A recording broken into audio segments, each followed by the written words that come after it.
And good evening and welcome to the 2D podcast. My name is Soren Petro from Sports Radio 810 WHB in Kansas City, joined as always by Eric Eager from Pro Football Focus, of course, and Jeff Chadiha. Jeff, I don't know about the lighting, but you look really different.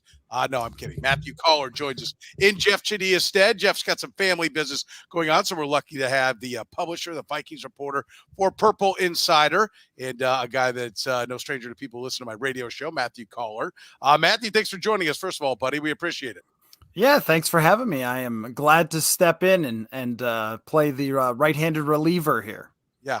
Now, if you can just draw the ire of our fan base, then you will have done everything that Jeff Chadiha has done. A lot to get to here today in the podcast. If you're joining us live via the stream, we appreciate it. If you're catching us on the podcast later on, you can always catch us live. We record live at 9 o'clock on Thursday nights. You can get us on the Twitch, the YouTube, the Facebook. Check it out. Of course, like I said, the podcast available wherever you get your podcast. We're going to talk about the effect of John Madden on the NFL, what he did, all the aspects of his career, the Hall of Fame Finalist.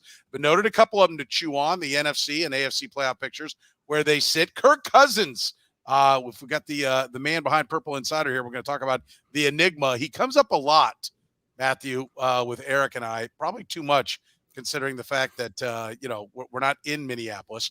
Big Ben's final game at Heinz Field, Russell Wilson's last go-round in Seattle. Is that what we're going to be watching this weekend? And, of course, we'll wrap everything with our one to watch. But, Eric, let's start with John Madden and his impact, the passing at 85 years old. Great life lived and one that was all about football. What's your takeaway from what John Madden did for the game? Yeah, it's amazing. We had people try to slander him the other day, and it's just like, the guy lived his best life. He certainly enjoyed every aspect of the game of football, and he made the game such that the three of us could enjoy it, and the people that we talked to could enjoy it. And there's something in it for everybody. There's the football aspect of it. There's the gaming aspect of it. There's the coaching aspect of it. There's the broadcast. He was the guy who preceded my boss in the Sunday Night Football booth, and so when you think about sort of all of the ways he impacted the game, it's hard to find somebody who impacted the game at as many levels as he did for as long as he did. And, I think that was reflected in the documentary that came out Saturday, but also just, what everybody's been saying about him since he passed. Yeah, it is amazing. Matthew, what are your thoughts? What are your memories? What was your first go round with John Madden? I'm sure it was the analyst at your age. It wasn't John Madden, the football coach. Yeah, no, it was. But from such a young age, as him being the predominant broadcaster at 4 o'clock Eastern, 3 Central every Sunday, calling Brett Favre and the Dallas Cowboys, those great teams, and the San Francisco 49ers. And, he was hugely influential on my love for the game. He was, growing up, my favorite broadcaster by far. If John Madden is calling the game, I am there. Played every single video game to excess, missed a lot of homework playing the Madden games growing up. And I feel like even just as a broadcaster and a reporter, something that I've always tried to keep in mind that I think I kind of adopted from John Madden is this game is fun. It is funny. You can love it and take it really seriously and also laugh that there's steam coming off an offensive lineman's head and, somebody falls down on a play or whatever, the ridiculous, funny parts of football. And I loved so much his genuine joy for the game, and it came through. And you guys know how hard this is to be genuine on the air, that who you are in real life is who you are as a broadcaster. There are only a handful of people in the world who have ever been able to do that. And John Madden is at the top of that list. And so I think, when I watched that documentary about him, it just came through so much how everyone said that, like the humility of the guy, the passion for football, and at his heart, he's a football coach just trying to tell you what's going on, but also wanted to have fun with the game and just enjoy it. And I had so much respect for that and love for that and appreciation for it. And I think that what I found out is how many other people did too when watching that documentary. Yeah, it is amazing. I actually, being older than both of you, don't let the gray hair fool you people, can actually remember my first memory of John Madden comes from when he was a coach, right? Picture this, little kid walking through a department store, um, you know, uh, you know, um, as I don't know, I'm trying to think maybe Um, mm, I'm going to guess about God. I don't know. I'm trying to think. 6, 7 years old, and it's my mom who gave me my love for the game says there's a TV. Like I don't know if you guys might not even remember the department stores in the malls, but like they'd have TVs on. And as a kid, your mom would go shop and you'd sit and stare at the television and watch the game.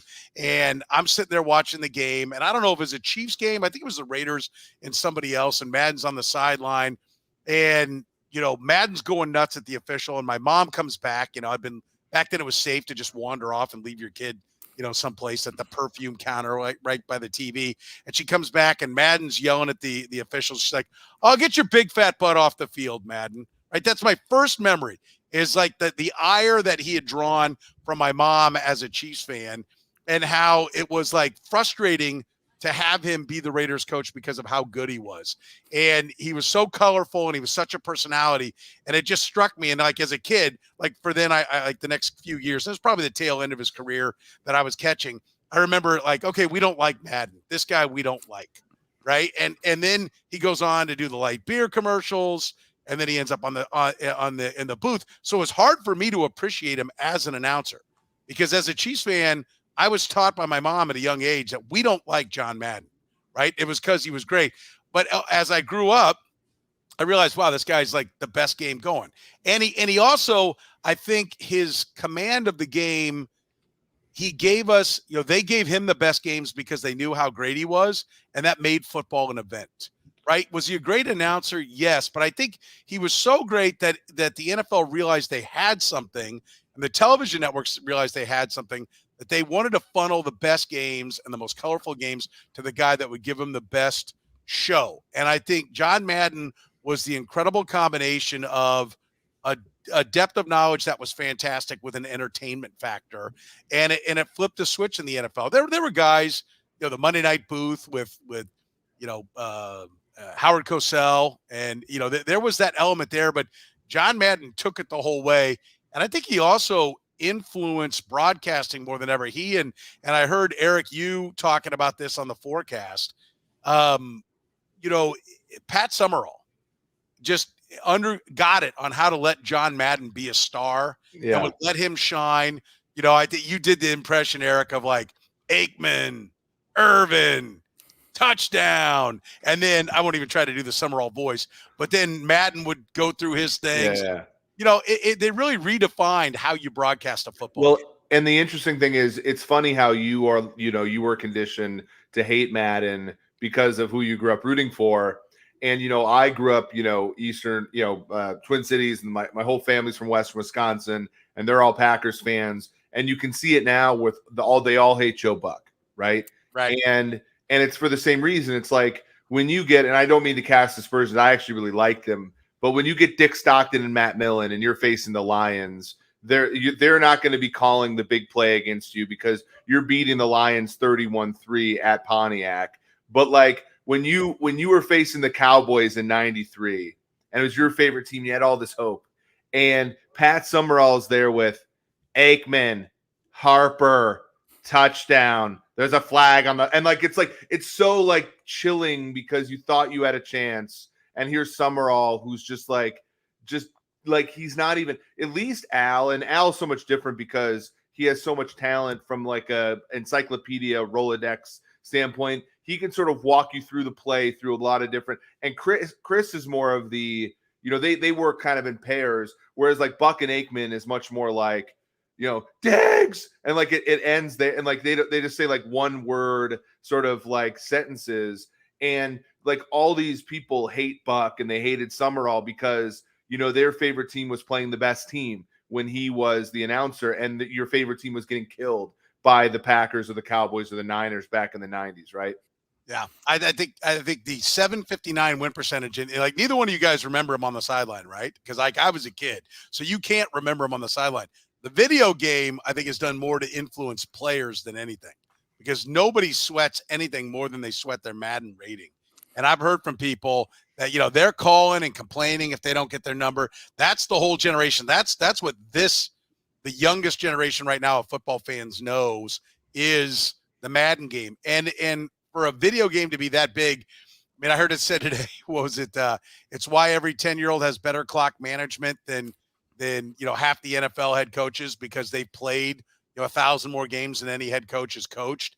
And so they get the clock management. I think there's a depth of knowledge there. He influenced that. He influenced the broadcasting. But as a coach, a 759 winning percentage, I don't think people understand. I just, so that people who don't understand how good a coach he was can hear, these are his seasons as a head coach. A couple of things will stand out. One, how amazingly he won so many games. Also, how prominent the tie was in early football. 12-1-1 in 1969, 8-4-2, 8-4-2, 10-3-1, 9-4-1, 12-2, 11-3, 13-1, 11-3. His final year is the first year they played 16 games in 1978. He was 9-7. That is a remarkable record. And while he won only the one Super Bowl, he was going up against maybe the greatest semblance of talent in the Pittsburgh Steelers, toe to toe. His football coaching abilities are completely lost. And he was, I think, the prelude to the modern coach. I think Andy Reid, who, if you heard on that piece, got all choked up about him. I think if there's anyone that Andy Reid resembles, not just physically as a coach, but who resembles in his style, it's John Madden. He had two rules: show up on time and play like hell when I tell you to. And Andy Reid treats his guys like that. And I think that was really the modern, dealing with the modern athlete. John Madden was ahead of that before anybody else, Matthew. Yeah, I agree with you. And I also think that, Madden kind of coached us all, right, in a lot of ways. And you could see where, if you're listening to John Madden the way that we all did, and you're understanding the game better than you ever did before in your life because of the way he's drawing it up. Now, some of the drawings on the screen were ridiculous, and there's no possible way he could understand it. But think about this. I have long had a passion, and maybe it's because the Vikings don't have a very good offensive line and never have since I've been covering them. But I think it goes way beyond that for offensive line play. I mean, growing up, watching John Madden explain how great Larry Allen or Nate Newton was, I mean, it's meaningful. It changes the way that you watch the game. I mean, you're not watching just the football and where it's going and the receivers and if someone gets an interception. I mean, you're looking at the offensive line, and Madden is showing you, well, here's how this guy pulled and made this block. And that's why Emmitt Smith got this big play. The love for fullbacks of the era. Here's Moose Johnson or William Henderson plowing through the middle to create this gap.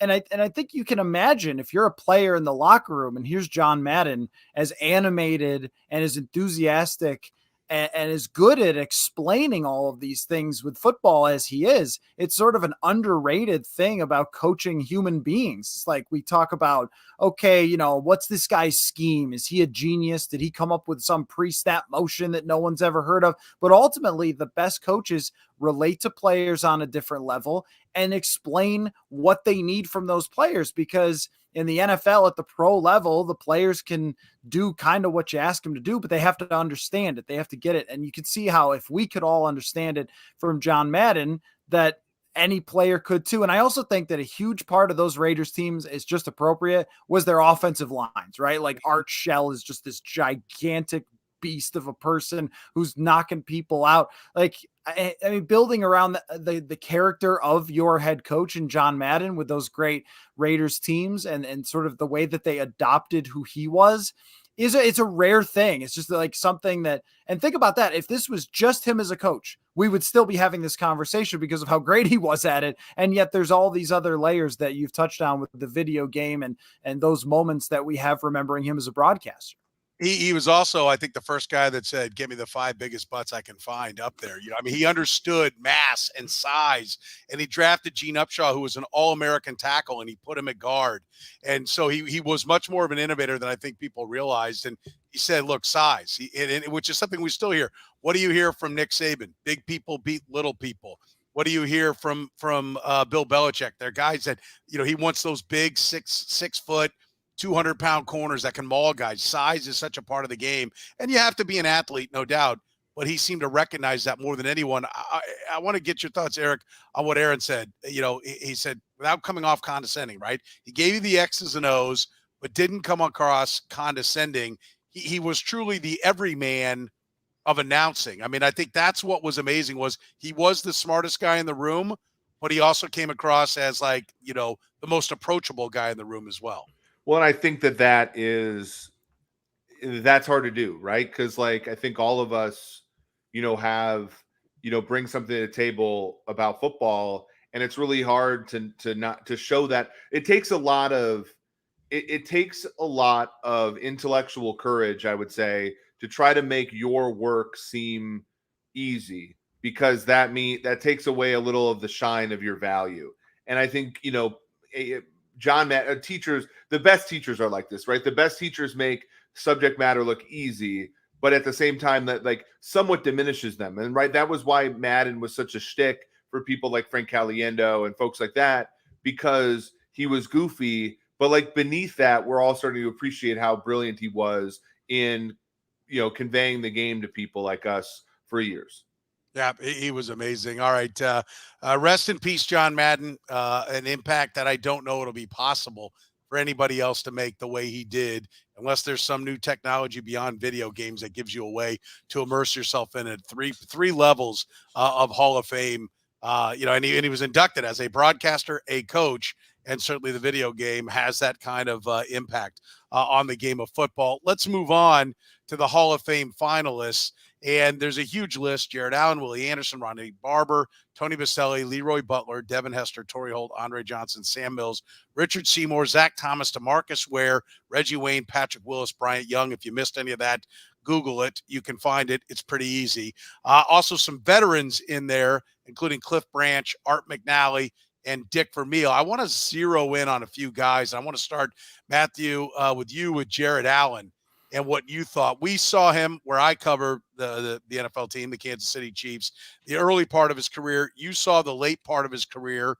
Is he a guy that is a no doubt Hall of Famer in your mind?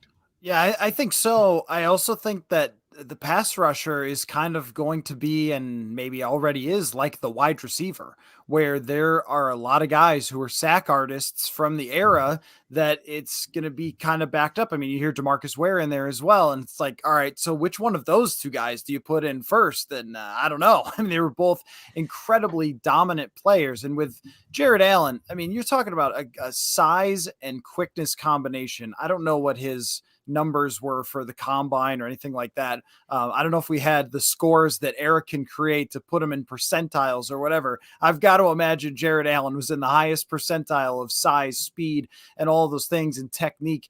And, part of it for him was probably that held him back a little, that it's not like he played on any team other than, the 09 Vikings, but he was not the center of that. That is Brett Favre. And then, hey, other guys played on that team. I don't even know. I mean, Brett Favre outshined Adrian Peterson on that team. So of course he did with Jared Allen as well.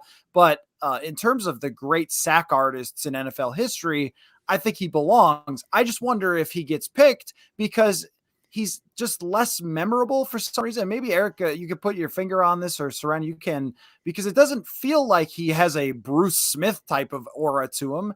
But he's got incredible numbers that should put you in the Hall of Fame. And I think if you watched him play, you saw that there was no left tackle that could keep up with him. And so I think he belongs, but this is going to be tough, I think, for pass rushers that put up a lot of sacks in the future to decide, okay, this one's better than another one. Yeah, Eric. Go ahead. We had Jared Allen at 1.2 standard deviations better than the average edge coming out, which is very interesting considering he was considered a long snap. Like, wasn't the sort of legend was that he was he was drafted in part to be a long snapper. Petro, you were around a little. I was in Minnesota when he was traded.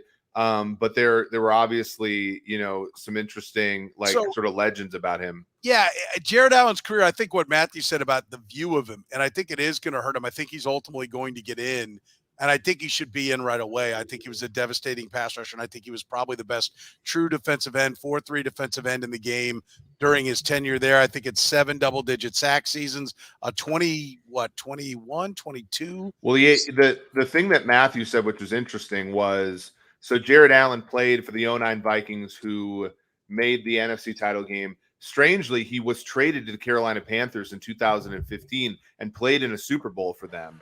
Yeah. After John Fox tried to turn him into an outside linebacker in the 3-4. He, obviously in Kansas City led the league in sacks in 2007, and, turned that Vikings defense around. I think people look at like the Tomlin defense in 06 for the Vikings. That thing was, record-setting run defense, 31st in the league in pass defense. 07 was not that much better. He gets in on that team in 08. They make the playoffs, with a Tavares Jackson-led team. In addition to, I'm trying to think of who else was the quarterback there, like Gus Frerotte.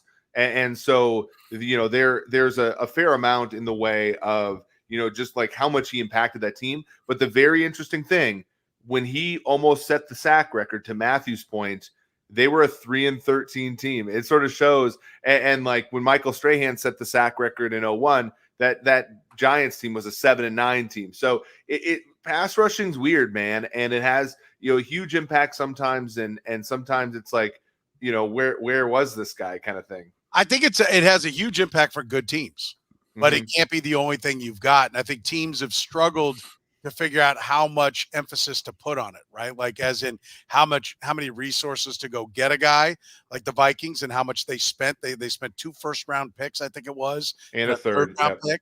And it really helped rebuild the Chiefs. They got Jamal Charles, Brandon Albert, and Glenn Dorsey out of the deal. And Dorsey was the highest pick of the bunch. Dorsey was their own pick. They got Brandon Albert. I think they got a first. It was a first and 2/3, I think, in the same draft. Yep. Yeah, and then I think it was like it was a DB that didn't pan out. Jamal Charles, those were the 2/3. Maybe it was Brad Cottam, a tight end, and Jamal Charles, and then they got Brandon Albert, and that helped kind of get them going in the right direction. But he was a phenomenal pass rusher, right? And if that's what the Hall of Fame is for the best at each position. If we're going to go just on value, then it's the Hall of quarterbacks, right? Because a mediocre quarterback, it's been quantified now by guys like Eric. A mediocre quarterback is more important than a great pass rusher, right? Like if you can get up from bad quarterback to mediocre, you're going to raise the level of play of your team much further there. But if we're going to recognize that it does take all 53, and if you've got a good team and you can pressure Tom Brady, you can beat Tom Brady. So they have a role. I think he was hurt by a couple of things. One, there is this legend. It's actually more used against Carl Peterson than it is against Jared Allen. He was the Buck Buchanan Award winner, which means it was like the Heisman Trophy for 1AA football. So he didn't suck. This wasn't a guy that was like a hidden gem, but he didn't go to a major school because he was known as a wild child coming out of high school. He didn't go to he didn't go high in the draft because he was known as a wild child coming out of Idaho or Idaho State. Which one was it that he played at? It was Idaho State. Yeah. Idaho State.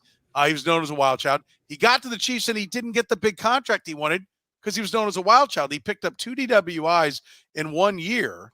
And there was a feeling that, and listen, we know some of his teammates, Mark Borichter, great friend of the podcast, former Chiefs wide receiver, can tell some stories about a bachelor party up in Montreal with Jared Allen, but no one says anything. I can't believe they let him back in the country, frankly. I know. Nobody says anything negative about him as a teammate and as a guy, right? And I think those 2 DWIs at the time, which are now, kind of swept under the rug as they should be, he's moved beyond it. There was a feeling that he was a player at risk and he wanted to be paid like a top shelf player. And the Chiefs said, we can't risk it. And and he was immensely popular in Kansas City, as I'm sure he was in Minnesota, because he would say whatever was on his mind. And so he got traded. And the whole time he was having success, nobody wanted to give credit to Carl Peterson, who was the ultimate villain in Kansas City. So they said, well, they drafted him as a long snapper. They didn't even know what they had. They knew what they had, but they knew he was a player at risk. And I think that dings him. The caliber of teams around him dings him. Is Kevin Green better than Jared Allen? I would tell you no. But Kevin Green managed to dance his way through, contending teams with Carolina, the Rams, the Steelers. He was always there playing in those big games. And Jared Allen never had that. He's one of the greatest pass rushers of all time. But I think to your point, Matthew, he doesn't get his due because of a lot of different things that kind of work against him. I think he'll ultimately get in, but he won't get in as quick as he should. Yeah, no, I agree. And when you think about it, like I was even just as you were talking, trying to think like was there a moment for him on national TV or in a playoff game or something like that, where you go like, I remember Jared Allen for this play, like Steve Atwater on Christian Okoye in the hole, just like, okay, that's the definitive play. And when you're not playing a ton of national TV games because your Kansas City teams are just okay or not good, I don't remember all of them, but some of them, not super relevant Super Bowl contenders, all of them when he's there. And then you go to Minnesota and Favre overshadows him in his big year. And Eric mentioned his best year. You'll find it in his Pro Football Reference page. You go, what? Like for most people, if you're not in Minnesota, right? Because you remember it if you're in Minnesota, but I'm not even sure Minnesotans were watching by the end of that season. And so like, oh, he had this incredible sack season where no one cared about what happened. That's not his fault. That's like Joe Thomas. How many people actually watched Joe Thomas play left tackle for the Cleveland Browns? Why would you? I mean, he was great because of PFF, but like, why would you? The guy played on teams that weren't relevant. I think that Allen suffers from the same thing. He has nothing to do with that. He can only rush the passer as much as he can rush the passer, and he was all-time great at it, so he belongs in.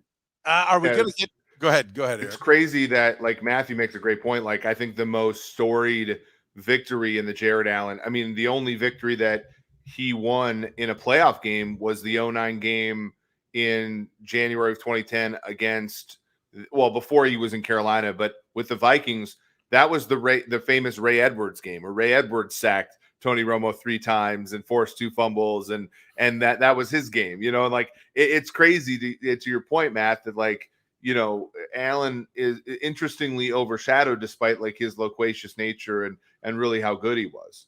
Yeah, right. And the personality thing, I'm sorry, it's run. Yeah, the personality thing goes away though within years, right? Like right after someone retires, like, oh man, Jared Allen, such a great personality. And in Minnesota, he still does commercials and things like that because everyone remembers how funny he was and everything else. But that's something that, the Fox halftime show or pregame show would highlight or something like that back then, but it's not something that sticks with you like, oh, he was this big personality that mattered. And I think that stuff should be factored a little. If someone was immensely popular, I think that's okay to include, but no one would care about it now as you're factoring, should he go in the Hall of Fame? And currently, at least last time I heard, working towards making the Olympic team as a curler because he bet his friend he could do it.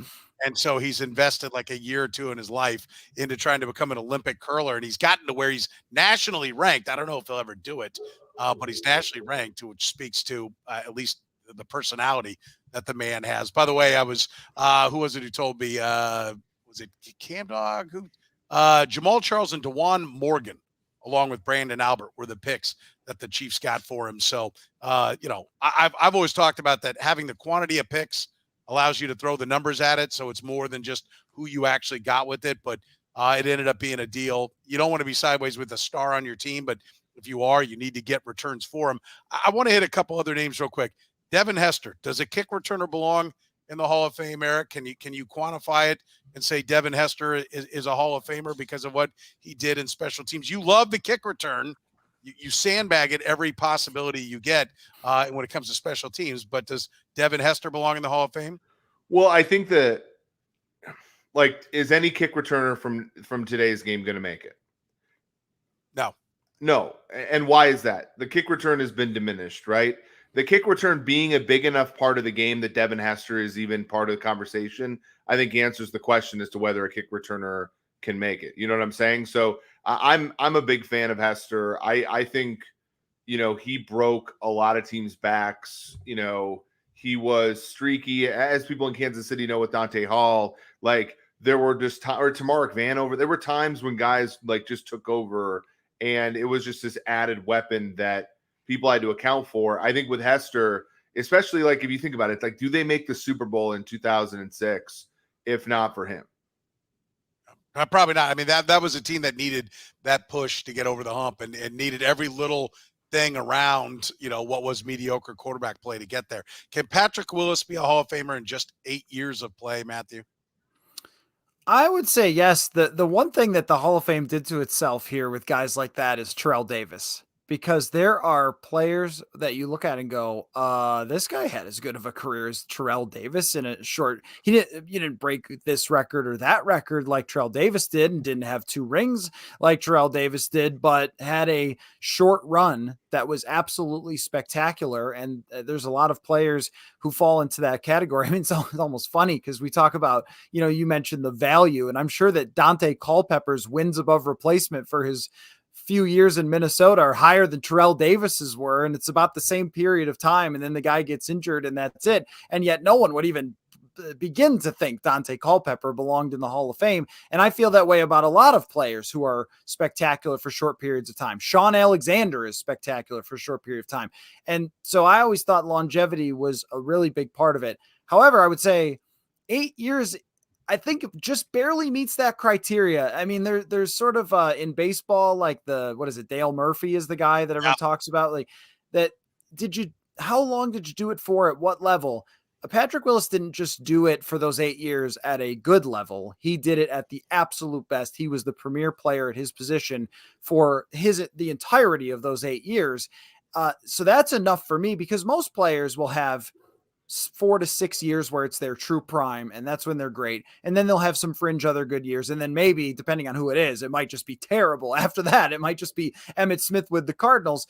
So if you could take a chunk of an 8-year period of time in the NFL, almost a decade, and say this guy was the greatest for that time, I'm okay with putting him in. If it was anything less than that, if it was 6, I probably wouldn't. And I'm just kind of, in a way, arbitrarily picking this number, but I think about when it's over a decade of football, that's kind of what they do, right? You do all decade teams, guys, an all decade type of player. I think he belongs in. I think you got to have some standards and keep it there. My frustration with, and I've had this conversation with Bob Glauber, who's a Hall of Famer himself, now a Hall of Fame writer, but he's on the Hall of Fame committee. They slot these guys on when they're going to put them in, and they don't do what I think the voting was supposed to be, which is, who are the, whatever your max, what is it, 5, I think is the max on the first time, or the newer guys, right? Not the old group. Like, you pick the 5 best guys out of the pool of players you have. And that's the thing. It's like, well, no, we got to get this guy in. So we're going to put him in because we got these many years to put this other guy in. And they end up slotting out like 8 years in advance who they're going to put in there. And I'm like, that's not the point. The idea is you take the 5 best every year. Right. And if like baseball has their thing where sometimes they don't vote anybody. I don't love that, but I respect it. Right. Like, because it makes it a Hall of Fame. It makes it a Hall of Greatness.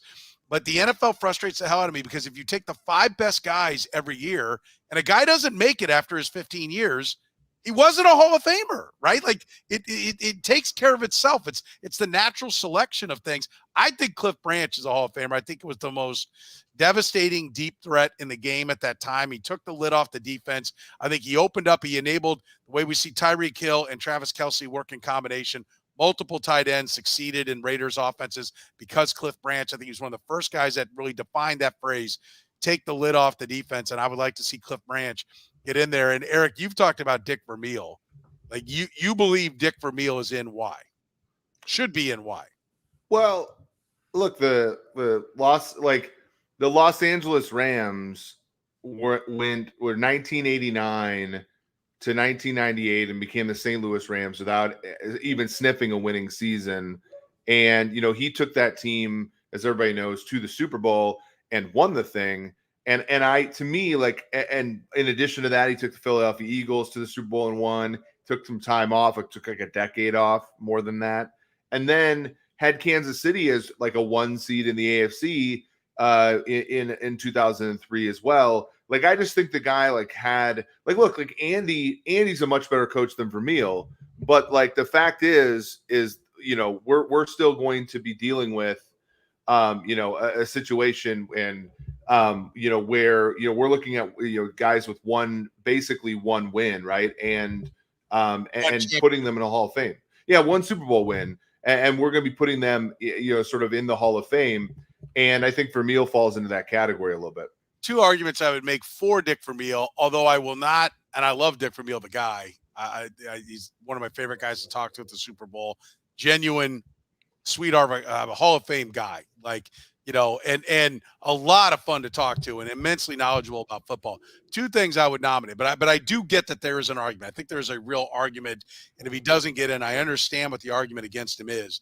But two things that I think he should be in. One, the whole Mike Martz was the inspiration behind the Rams offense is crap. Dick Vermeil was the head coach. He built that offense. He deserves the credit like any other head coach. And you saw what happened to the Rams after Mike Martz got the reins of it. And it speaks to how important Dick Vermeil was in that equation of offense. He was fantastic. He had the Air Coryell offense he ran with the Eagles. Then he brought great offense to the Kansas City Chiefs. He's a much better offensive coach than he's ever given credit for. And I think the Rams' success, which was really a lot of the modern offense that we see today, they were really the ones that took it to the next level. I think he deserves more credit for that than he gets. And then if you're going to give every freaking coach that gets 2 Super Bowls, if they're in automatically, which is pretty much how it works, then taking 2 teams to the Super Bowl and getting at least 1 win, which would be Mike Holmgren and Dick Vermeil, to me, that's punching a ticket right there. The same thing, right? Like if you can do that, Matthew, I think you're in. That's if wins get you there, well, redoing another franchise and getting a second team to the Super Bowl while you win with at least one of them, that should punch your ticket as well. I think that's right. And I also think that, whether we're talking about Devin Hester or we're talking about Dick Vermeil, which here's the thing about the Hall of Fame conversation. It's so easy to convince me because there's so many people that belong in that aren't, that you can make a great argument for, that I feel like it needs to be another year where more people get put in. But when you say change the game in some way, that's very compelling to me, because think about how many people have ever played, how many people have suited up, how many people have been stars. And this is like a Jared Allen. Jared Allen did not change pass rushing, right? Like Reggie White did, Bruce Smith did, but Jared Allen didn't. And so most of the Hall of Fame didn't change the game. There's lots of Hall of Fame coaches that didn't change the game. There were just great coaches that won a lot and got into the Hall of Fame. So when you talk about teams that are iconic as being a shift in the National Football League, the Rams come up. I mean, they're like one of the first teams that comes to my mind, that there's the way football was played before that Rams team and the way football was played after 1998. How many people can you say are at the center of something like that? And I don't know how much credit you give the guy for Kurt Warner. Like Kurt Warner deserves a lot of credit for himself. He threw the passes. But man, when you coach a guy who's supposed to be a backup quarterback who is bagging groceries to one of the great seasons in NFL history, I mean, you got to get a lot of credit for that. So when I think of coaches, especially, I am very convinced by, hey, this person's Super Bowl victory was not just a Super Bowl win. There are Patriots Super Bowl wins I don't remember or care about, but like that one sticks out in my mind. In my lifetime of watching football is one of the ones that just went, football is different now. And that matters a lot to me in that argument. There are a handful of games, Eric, that matter for the NFC playoffs this week. Do any of them matter now that we've established the 4 teams that are already in the NFC, with the Rams and Cardinals in, with the Packers and Cowboys and the Bucks? What is that? Yeah, it's 5 teams. 5 teams that are in now, right? 5 teams that are in. Is the rest window dressing? I mean, I call like most years, there's 1 or 2 teams. In the past, it was usually 1. Now I think it might be 1 or 2 that are just there to facilitate the commercial inventory, right? But they have no chance of winning. Do we already know who the actual contenders are in the NFC? And do any of the games in the NFC stand out to you as meaningful for what will ultimately determine who plays for a championship? This week, I think in the NFC, you have a big game, right? You have Arizona. If Arizona goes on the road and beats Dallas as 5-point underdogs, and then Green Bay were to take care of business against the Minnesota Vikings, and Green Bay gets the 1 seed in the NFC, no questions asked, and they can rest their starters next week against Detroit, who will no doubt play hard against them because of Danny Dimes Campbell. So that to me, I think is like the biggest game in the NFC. Tampa Bay going and playing the Jets. No one really cares about that. New Orleans facing Carolina. Like San Francisco gets Houston and they're starting Trey Lance. And I think a lot of people believe, I think it's trendy to think that the Niners can be a team, but for the reality of the situation, it's probably Tampa Bay, Green Bay, and Dallas, who are the 3 teams that I'm worried about in the NFC, moving forward here. And the big like sort of knockdown effect is Arizona against Dallas, and then Green Bay against a Minnesota team that has beat them the last 2 times they've played them. Yeah.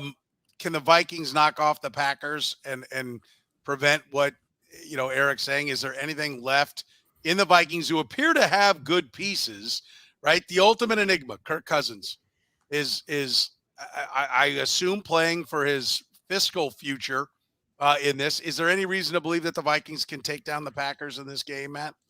Well, so that's an interesting comment right there, his fiscal future, because I think his fiscal future is going to be fine when I look at the Pittsburgh Steelers, New Orleans Saints, all these like proud franchises that don't have quarterbacks.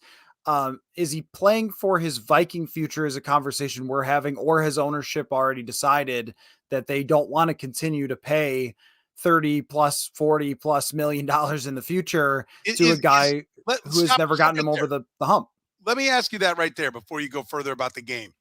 Is it considered a successful signing, Kirk Cousins? Oh, no, not close. Not even the ballpark of a successful signing. Because in 2017, they went to the NFC Championship with the number 1 defense, the best wide receiver pair in the NFL, and a superstar running back. And they came out and went 8-7-1 the next year, and then lost in the second round of the playoffs after being a 6 seed the following year after that. That was their Super Bowl window. And Cousins was supposed to be the final piece that made them better than Case Keenum. You're in the NFC Championship with a backup quarterback who's just a journeyman guy that wasn't even drafted. And then you make him the most expensive quarterback in NFL history at the time, and you don't even make the playoffs the next year. Not only that, but think about the number of times throughout his history with the Vikings that they have just failed when they've had chances to get into the playoffs or chances to go deep in the playoffs. They're playing a tight game with the San Francisco 49ers in the divisional round of the playoffs, and he throws a key interception that cost them, and he throws for 160 yards in a playoff game, totally disappears, melts in that game because they didn't have a running game.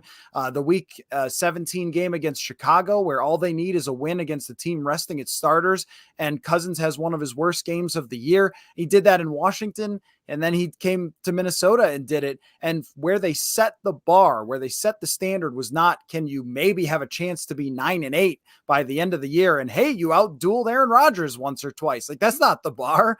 The bar was to win the NFC North. The bar was to compete for a Super Bowl like they did with Zimmer's great defense in 2017. And there's always a debate. Hey, how much is it his fault? Was it this? Was it the left guard? Was it, they couldn't sign these players or whatever else? It doesn't really matter because we are reaching the end of the day. You know how we always say that, Sports Talk Radio, at the end of the day. Well, we're reaching the end of the day. 4 years, no NFC North championships. Eric knows more about the spread, but they haven't gone above it or beaten it or whatever that often. I mean, they've just been well below expectations during his time here. And this year is the perfect representation where they have had opportunity after opportunity to be a much better team. And yet the biggest time you need him to be great down the stretch. And it's a no-show against the Rams. It's a no-show against the Detroit Lions to lose a game there. It's a no-show in San Francisco. You win one of those games and you're in the playoffs right now. Not that, by the way, a 9-8 playoff appearance was where you were supposed to be. But it's just been repeated over and over and over again. And I think the vast majority of Vikings fans are ready to move on from this. Do they win the game against the Packers? I picked them to lose 38-10. So I'm going to say no, because we've just seen this movie before so many times with the Vikings. And I put it on Cousins. It's not entirely on him. Mike Zimmer's teams last year, they were in the playoff race until the last 2 weeks. They went down to New Orleans on Christmas Day. Hey, if they win, they stick around the race. They give up 52 points and lose. I mean, that's kind of been there was a game in 2016. Oh, they're going down to Lambeau. If they just win this game, then they stay in the race. And Aaron Rodgers puts 400 yards on them and destroys them. So I don't see this team as having the guts for it. Thielen is out for the year. That hurts. Cousins is playing with cracked ribs. It would take a really gutsy performance, and it's also going to be like 0 degrees at Lambeau, by the way, for them to come away with a win. And I just don't think they're that kind of team. Who has been more of a problem for the Minnesota Vikings? Has it been Mike Zimmer or has it been Kirk Cousins, Eric? And you're muted. Yeah, you're muted. That's going to be a problem. Sorry, the dog was like making noises that I was not happy with. Look, Matthew, I said it. Like, look, Mike Zimmer took that defense. He said Mike Zimmer had really modest expectations for this team. Get me a quarterback like Teddy Bridgewater. Get me defensive pieces and get out of my way.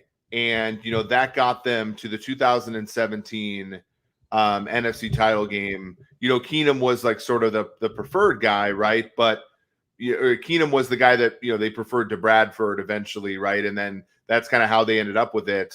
And then they deviated from the script and they went and got him an expensive quarterback, which sort of hurt his ability to be that whole like, hey, I want to have a defense and I want to work and I want to build that defense with everything I can build, and I'll work around this quarterback. And unfortunately, since they signed Kirk Cousins to the deal, they have not made one big name free agent signing at all throughout the entire roster, and that includes his defense, and that has hurt them immensely. And that they've not been able to sort of keep that defense alive, which means Zimmer and Spielman have increasingly become more desperate, trading a 5th round pick for a kicker, trading a 4th round pick for a backup tight end, so on and so forth.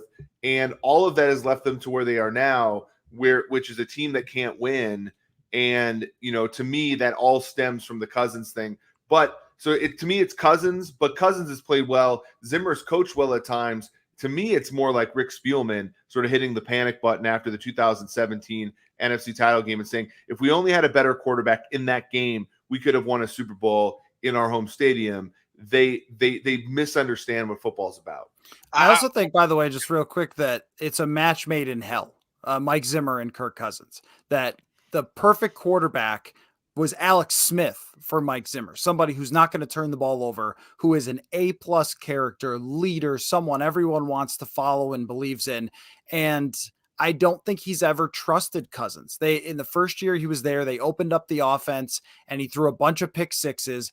And I don't think Zimmer ever got over it. It's his least favorite thing in the world is his quarterback turning the ball over and making mistakes. And Cousins is like some weird form of Jameis Winston sometimes, where he just makes throws that you can't explain. But then other times he's like the worst version of Alex Smith that won't stop checking it down. And I think that volatility drives Zimmer crazy. And Cousins does not help his defense either. He doesn't convert a high rate of third downs. He won't take risks down the field to create explosive plays. There's a lot of things that I think really stick in Zimmer, where he could never just say, let's lean all in on Kirk and we're going to ride this guy to the end, because he's a defensive coach at heart. And he was just never going to do that and say, let's put it all on Kirky and I'm going to have his back. And he's just also, the personalities are just not the same. Mike Zimmer is the type of guy who, if you got in a fight with him, he'd poke your eyes and bite your face. And Cousins is the guy who, at the end of the game, they lose against Detroit and the TV cameras show him smiling and high-fiving Detroit players. Like, yeah, there's just a different personality there. And it's interesting you bring up Alex Smith, because Alex Smith he checks every box other than make plays in crunch time, right? Like, and that's a guy that most coaches, like every defensive coach wants Alex Smith as their quarterback, right? That's their dream. And in reality, the key is whether it's Kirk Cousins, who would be much better, I agree, with an offensive-minded coach that says, like Dick Vermeil, who said, listen, I live my life like worrying about turnovers all the time in Philadelphia. We check every box on what we want to do on the game plan, and I would look up, and it was 17-13, and we were one play away from losing, right? And that's the change he made when he went to the Rams. He said, we're going for it. If we have a pick six, if we turn it over, that's fine. But we're going to put points on the board in bunches, and it's going to serve us well in the long run. And I think that's how most coaches think now. And I think the quarterbacks and wide receivers are so good now that turnovers have been, skilled away. But the bottom line is, don't pay that price for Kirk Cousins or Alex Smith. I think that's the key. Yeah. Well, we learned that in Kansas City, right? Like, we learned that in that. But Alex, I'll say this, Alex Smith did the little things, right? Like, you look at starting field position for the Chiefs in the Alex Smith era. You want to know, why can Andy Reid win 66% of his games? The Chiefs started a yard better on every, their field position on defense was a yard better than everybody else.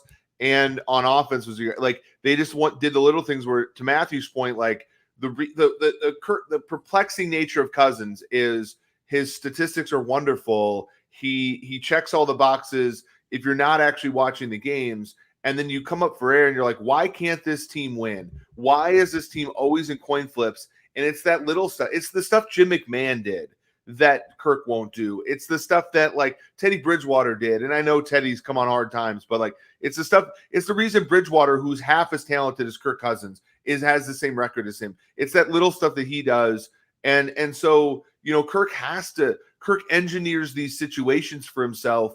He's like sort of like an arsonist that puts out his own fires. And like that's a hard place. And I know that drives Zimmer crazy. And to Matt's point, it's created this like match made in hell. And ultimately that's like what's got to end in Minnesota is probably when you say who's at fault. It's like, yes, everybody is. Yeah. Fahrenheit 451. He's there with the torch blazing away with everything and then running to get a hose. Real quick, listen, Bengals +5 versus the Chiefs. Cincinnati wins. They're AFC North champions. We know the Chiefs are playing for the number 1 seed. Tennessee -3.5 versus the Dolphins. Dolphins are playing still alive for the AFC East title. And certainly, I think as long as they keep winning, they're a tough out. I think if they lose this one, they'll drop the next one against New England. But playing in a very important game for the Titans, who need to keep winning to put pressure on the Kansas City Chiefs in that one. But is the biggest game, Eric, Indianapolis and Vegas, as far as like what can change? Maybe I shouldn't say that because the 1 seed is so important now that there's only one. But you have Derek Carr maybe playing for his Raiders life if it's not already over, but to show that he can be the man, whether they get into the playoffs or get in and then just, bite it early. The Colts are now the new darling. If they are going to be a real threat, they should handle the Raiders. Is that maybe the game that actually is the most that out of the two teams has the most going on, the most at stake? If you can say the number 1 seed isn't the most, there's the most, at least storylines at stake here? Well, yeah, I mean, I think the obvious most important game is Bengals Chiefs, because if the Bengals win, they secure their first AFC North title since 2015.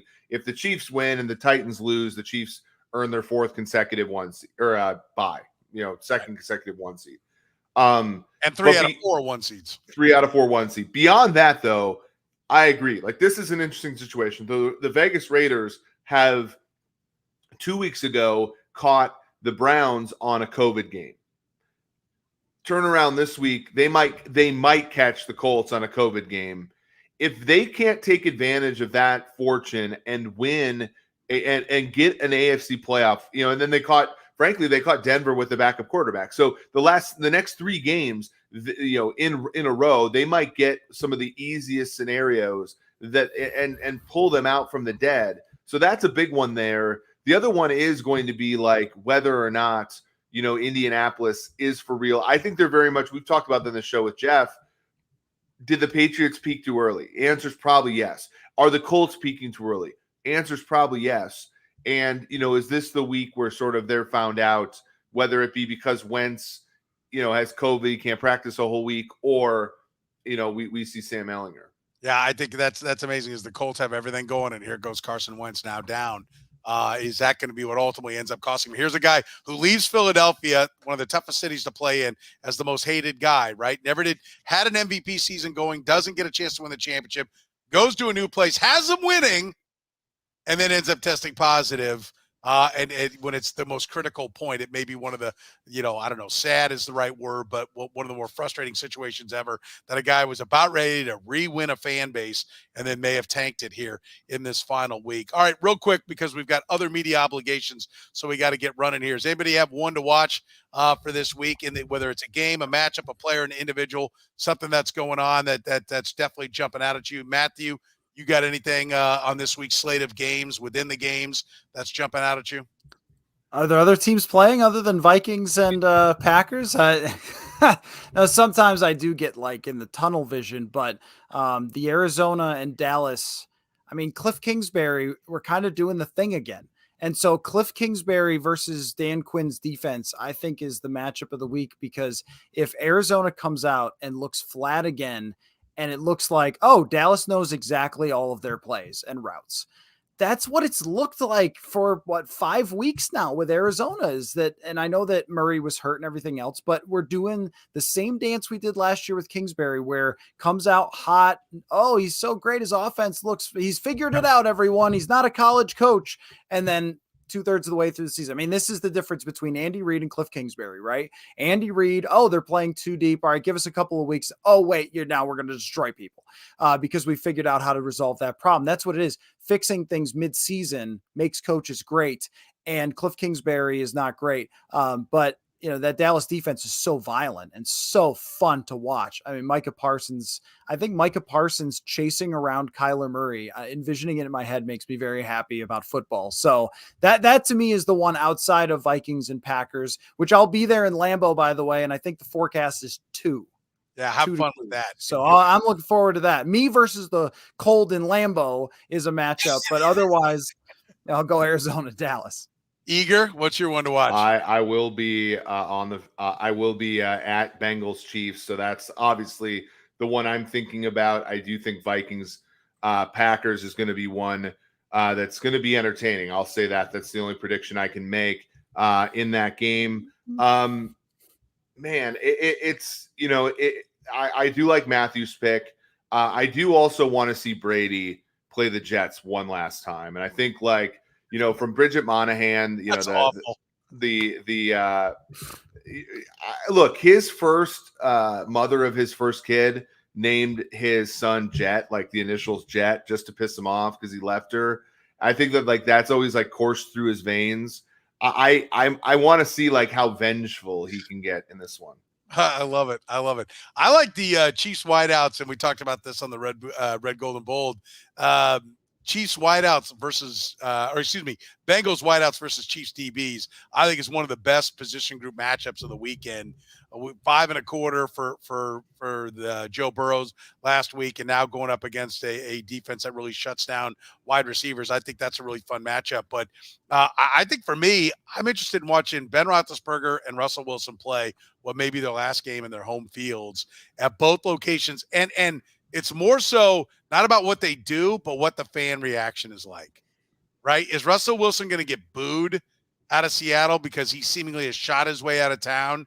And is Ben Roethlisberger, who's been the ultimate drama queen and really hasn't had a lot of playoff success for quite a while, but has had a Hall of Fame career and won 2 championships in Pittsburgh, is it going to be a serenade and a love fest between those two? I'm kind of intrigued to see how the fan bases react to what looks like is going to be the final game for both those players in their home stadiums. That's going to do it for us here on the Too Deep. Remember, you can catch us. We stream live on YouTube, on Twitch, on Twitter, and on Facebook every Thursday at 9 Central Time. Of course, you can catch our podcast if you're watching us on the stream for the first time, wherever you get your podcast. So for Eric Eager from Pro Football Focus, Matthew Coller, check out his great work, Purple Insider. Nobody covers the Vikings like Matthew does. You can follow him on Twitter at Matthew Coller, Coller is how you can follow him on Twitter. Matthew, thank you for filling in for Jeff Chadiha.